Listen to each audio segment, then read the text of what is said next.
Friends, Pandiammal one day கிளாஸ்ல join பண்ணிருக்காங்க. அவங்களுக்கு சைக்கிள் பேலன்ஸே கிடையாது. சூப்பரா ஓட்டிட்டாங்க. வாழ்த்துக்கள் பாண்டியம்மா சிஸ்டர், ரொம்ப அழகா ஓட்டுறாங்க.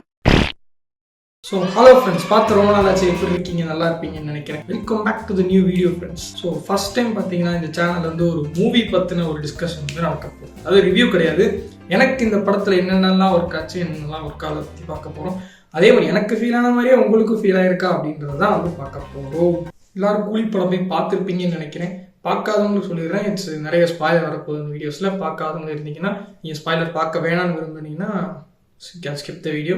ஸோ ஸ்டார்ட் பண்ணிங்களா நண்பர்களே. அதாவது பார்த்தீங்கன்னா படம் வர்றதுக்கு முன்னாடி வந்து பெரிய ஹைப் இருந்துச்சு. அதாவது எப்படி சொல்கிறது, கைதியோட ஹைப்பை விக்ரம் பீட் பண்ணிச்சு, விக்ரமோட ஹைப்பை லியோ பீட் பண்ணிச்சு, லியோவோட ஹைப்பை கூலி பீட் பண்ணிடுச்சு, ரொம்பவே பீட் பண்ணிடுச்சு. அதாவது ஓவர் ஹைப் ஆயிடுச்சு. அதாவது எனக்கு வந்து அப்படி சொல்கிறேன், உங்களுக்கு எப்படி ஃபீல் ஆச்சுன்னு தெரியல. எனக்கு வந்து பார்த்தீங்கன்னா கூலி வந்து பயங்கரமாக ஹைப் ஆயிடுச்சு எனக்கு. ஸோ அப்படி ஓவர் ஹைப்போட போய் பார்த்த படம்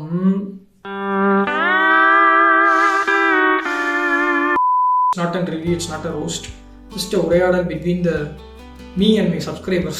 அதாவது ஒரு நண்பரிடம் வந்து எந்த ஒளிவு முறையும் இல்லாமல் உட்காந்து ஒரு படத்தை பற்றி பேசுவோம்ல, அந்த மாதிரி தான் இந்த காணொலி இருக்க போகுது. ஸோ வந்து பாசிட்டிவ்ல இருந்தே போயிடுவோம். எனக்கு வந்து இன்ட்ரோ வந்து ரொம்பவே பிடிச்சிருந்துச்சு, சூப்பராக உட்காயிருந்துச்சு. கறி அப்படி வெட்டிட்டு அப்படியே எலும்பெல்லாம் அப்படியே லைட் அப்படியே இப்படி சுற்றிட்டு அப்படியே லைட் அப்படியே நகட்டிடுறது எலும்பு.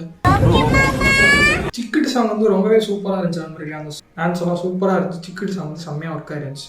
தேவா கேரக்டருக்கு அப்புறம் அந்த படத்தை தாங்கி பிடிக்கிற கேரக்டர்னு பார்த்தீங்கன்னா சௌபினோட கேரக்டர். அப்புறம் பார்த்துக்கிட்டிங்கன்னா வந்து மோனிகா சாங் வந்து படத்தில் சூப்பராக இருந்துச்சு நண்பர்களே. படத்தில் வந்து மியூசிக் சாங் எல்லாமே சூப்பராக இருந்துச்சு. அதாவது படம் வந்து பாதி இடத்துல படுத்துருது. செகண்ட் ஹாஃப் எல்லாம் எங்கே போகுதுன்னே தெரியல. அந்த நேரங்களில் பார்த்தா அனிருத் வந்து படத்தை வந்து பிடிச்சி தூக்கி நிப்பாட்டி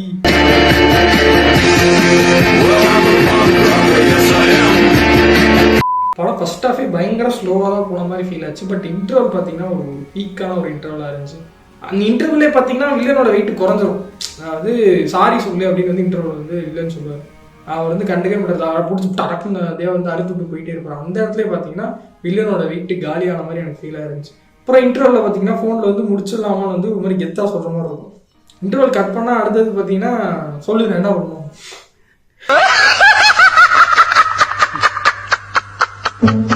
இருக்கிறதுலேயே ஒரு மலுமட்டியான ரவுடி கேங்ஸ் வந்து அதை பார்க்க முடியாது. அதாவது வந்து தேவாந்திர கேரக்டர் வந்து ஒரு ரெஸ்ட்ரிக்ட் ஏரியாவில் கதவை திறப்பார். கதவை திறக்கும் போது அந்த கேள்வி கேட்க மாட்டாங்க. அவர் காரை ஏறும்போது தான் கேட்பேன், நீ ஏன் வந்து அந்த இடத்துக்கு வந்த அப்படின்னு. அப்புறம் படத்தில் இருக்கிறதுலே ஒரு பீக்கான இடம் எதுன்னு பார்த்தீங்கன்னா flashback portion, top notch. So தேட்டரில் பார்த்தீங்கன்னா அந்த சீன் வந்து சரியான மஜா சீன். போட்டு அந்த சீன் வரும்போது எல்லாம் மொத்தம் அந்த மாதிரி ஏறி கத்திக்கிட்டு இருக்காங்க தேட்டரில். ஸோ இதெல்லாம் வந்து எனக்கு ஒர்க் ஆயிருந்தது. எனக்கு ஒர்க் ஆகாமல் போனது என்னன்னா தயால் வந்து போட போகிற மாதிரி ஒரு ஃபீல் வந்து இன்டர்வலே கொடுத்துருவாங்க. கொடுத்து முடிச்சுட்டு இன்டர்வல் கட் பண்ணாமல் பார்த்தா தயால் சொன்னதெல்லாம் வந்து இவர் பண்ணிகிட்டு இருப்பார். அந்த இடத்துல எனக்கு ஒரு மாதிரி ஐயோ என்னோட படம் போகுது இப்படியே போகுது அப்படின்ற மாதிரி ஒரு ஃபீல் ஆயிடுச்சு. ரோக்கியோட படங்களில் வந்து எல்லாமே வந்து ஃபைட் சீன் வந்து ஒரு ராவாக இருக்கும். அதாவது ரொம்ப ராவாக இருக்க மாதிரி ஒரு ஃபீல் இருக்கும் ஃபைட் சீன். அது மாதிரி ஃபர்ஸ்ட் ஹாஃபில் அந்த ஹாஸ்டல் ஃபைட் சீன் ராவாக இருந்துச்சு. செகண்ட் ஹாஃபில் பார்த்தீங்கன்னா தலைவர் அப்படிங்கிறத 2 பேரும் பறக்கிறாங்க. குழந்தை கேரக்டர் வந்ததுக்கப்புறம் அந்த குக்கி எடுத்ததுக்கப்புறம் தான் ஒரு மாதிரி ராவாக இருந்துச்சு. டீனா கேரக்டர் மாதிரி வந்து ஒரு கேரக்டர் வந்து கொண்டு வந்தாங்க. சுத்தமாக வந்து ஒர்க்கே ஆகலை எனக்குலாம். அந்த கேரக்டர் பார்த்தீங்கன்னா எரிச்சலாக இருந்துச்சு. அந்த கேரக்டர் வந்து எப்படா போடுவாங்க அப்படின்ற மாதிரி இருந்துச்சு. எங்கே போகுதுன்னே தெரியல. செகண்ட் ஹாஃப்ல படம் உழப்பிக்கிட்டு இருந்துச்சு. இல்லை இந்த டீனா கேரக்டரே உள்ள வந்து பார்க்கவே எரிச்சலாக அந்த மாதிரி இருந்துச்சு. சேரை ஒர்க் பண்ணுறதுக்கு வந்து இன்ஜெக்ட்லாம் பண்ணுவாங்க கழுத்தில் ஏதோ. அந்த கேரக்டர் என்ன பண்ணுவோம், அந்த டீனா மாதிரி கேரக்டர் வந்து சார்லி உட்கார வச்சு ஷாப்ஸ் போகிற சீன் ஒன்று இருக்கும். அதில் பார்த்தீங்கன்னா இன்ஜெக்ட்லாம் பண்ணுற மாதிரி இருக்காது. பிடிச்ச பட்டன் ஒரு ரைட்டாக ஒரு கொடுத்துருக்கு எரிஞ்சு போயிடுவாங்க. இத்திகாசன் வர்ற சீன் கத்துறதை விட இன்னும் சில சீனுக்கு எக்ஸ்ட்ராவாக கத்திக்கிட்டு இருந்தாங்க. எந்த சீன்னா வந்து ஒன்று அனுஷ்கா நேம் வரும். அப்போ வந்து எல்லாம் கத்த ஆரம்பிச்சிட்டாங்க அனுஷ்கா சீன் நேம் வந்தோடனே. அப்புறம் இன்னொரு இடத்துல அந்த டீனா மாதிரி ஒரு கேரக்டர் சொன்னாங்க, அந்த கேரக்டர் வந்து சொருகுவாங்க. அப்போயும் வந்து சவுண்ட் வந்து அதிகமாக இருந்துச்சு. அப்போ வந்து நான் வந்து நிறையவே கற்றுனேன். படத்தில் ஒரு இன்ட்ரெஸ்டிங்கான ஒரு லைன் வரும். என்ன லைன்னா, சைமன் பையனை தயால் ஒய்ஃப் ஓகே பண்ண ஒரு கதை ஒன்று வரும். ஐயோ இத்தனைக்கும் அது வந்து எக்ஸ்போஸ் பண்ணிடுவாங்க தயால் ஒய்ஃபு அது அப்படின்னு. அந்த சைமன் ஒரு மலைமட்டை, பையன் ஒரு பெரிய மலைமட்டை வந்துட்டு ஒய்ஃபு எல்லாம் தெரிஞ்சும் அவுத்து விட்டுட்டு கட்டி பிடிச்சிட்டு நின்றுட்டு இருப்பாங்க. அவள் எடுத்து சொல்லி போயிட்டே இருப்பாங்க. நிமிஷம் யோசி. அவனே பொழப்புக்கு ஆள் அண்ணன் இல்லாம சொல்றதானே கேட்பேன் நானு. அப்படி இதுக்கு சொல்ற மேல அண்ணனை பத்தி ஏதாவது ஒரு வார்த்தை தப்பா பேசிங்கன்னா கூட அண்ணே உங்களை போட வேண்டிய வரும். அப்படி சொல்றா சிங்கா குட்டி வா வா வா. என்ன தேவா கேரக்டருக்கு ஒரு பொண்ணு மேல இருக்க பாசத்தை விட அந்த மேன்ஷன் மேல இருக்க பாசம் தான் அதிகமா இருக்கும். ஏன்னா பொண்ணை காப்பாற்ற அனுப்புற ஆளுங்களை விட மேன்ஷன்ல வந்து பவர்ஃபுல்லான ஆளுங்க வந்து இருப்பாங்க. 30 years வந்து ஒரு இடத்துல ஆஃப் ஆகியிருக்காங்க, அந்த மேன்ஷனுக்குள்ள ஒரு 20 பேர் ஆஃப் ஆகியிருக்காங்கன்னு வரும்.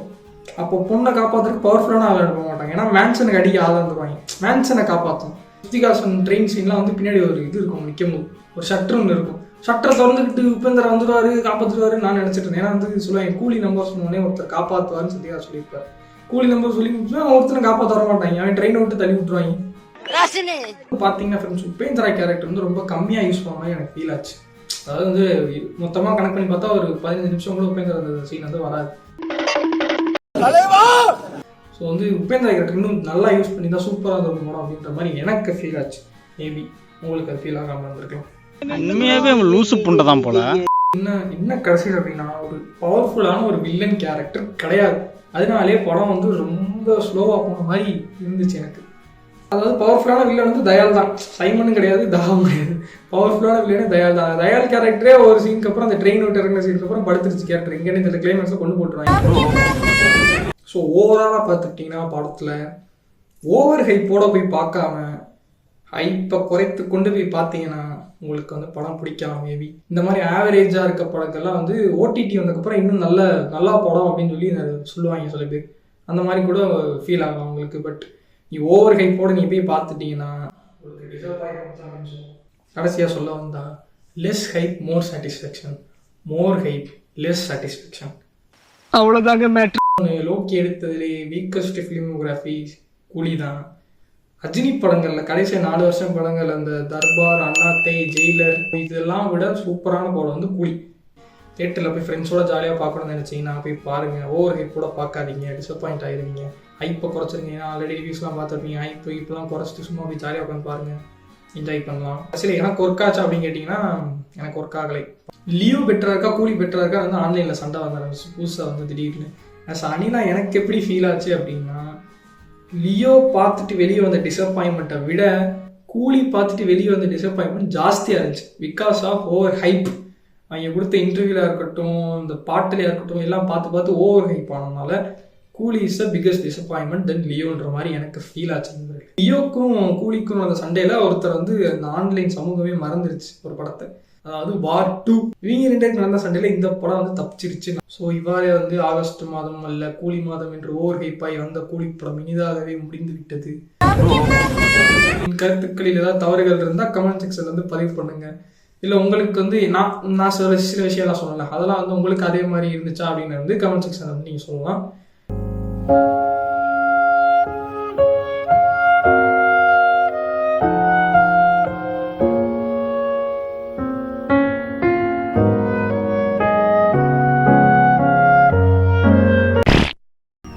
இங்கே போகிறேன் அந்த மீம் பேஜ் வேற யாரும் இல்லை, என்னோட மீம் பேஜ் தான்.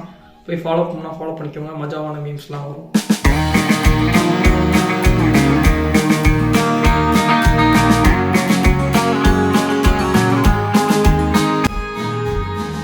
கூலிக்கே இந்த அடினா பொங்கலுக்கு ஒருத்தன் கேசரி கிண்டி கொண்டாரு, அவனுக்கு எந்த அடின்னு தெரியல.